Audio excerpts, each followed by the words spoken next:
Hello बच्चों, वही देखते हैं क्वेश्चन क्या कहता है। A rider on a horse back falls when horse start running all of sudden because. बहुत सिंपल सा क्वेश्चन है, ज़्यादा इसमें टेंशन लेने की ज़रूरत नहीं है भाई। एक हॉर्स तो मैं ड्रॉ नहीं कर पाया, राइट, लेकिन मैं एक सिंपल से पर्सन की बात कर रहा हूँ, right. Let us take an example, horse ले लो या कुछ भी ले लो, it is on the moving block, right, ठीक है ना।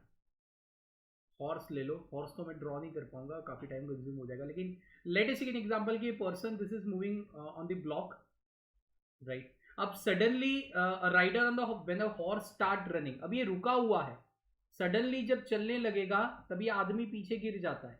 उसको पीछे की तरफ गिरने का मतलब धक्का लगता है, तभी वो गिरता है। तो उसका एक्चुअल रीजन क्या है?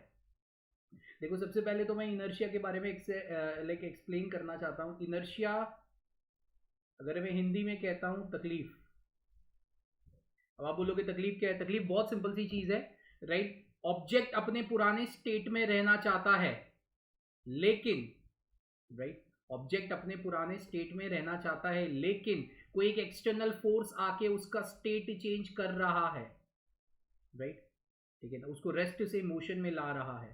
तो रेस्ट से मोशन आने में जो उसको तकलीफ हो रही है, राइट, वो बॉडी की प्रॉपर्टी को इनर्शिया कहते हैं। सो ये होता है इनर्शिया की वजह से। इंसान का upper part of the body और lower part of the body, lower part of the body is associated with the object.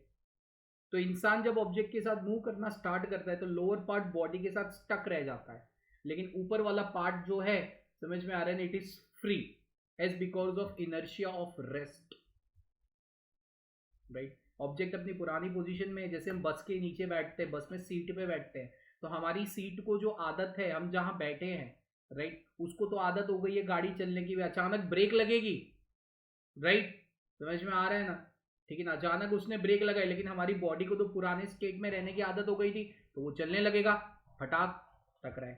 इसी तरीके से यहाँ रुके हुए थे, तो बॉडी को तो, lower part of the body को जो इससे हॉर्स से स्टक्ड है, उसको तो आदत है रुकने की।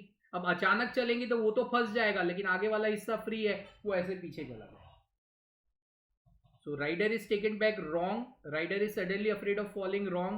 Inertia of rest. This is the inertia of the rest of the upper part of the body, whereas the lower part of the body moves forward with the horse.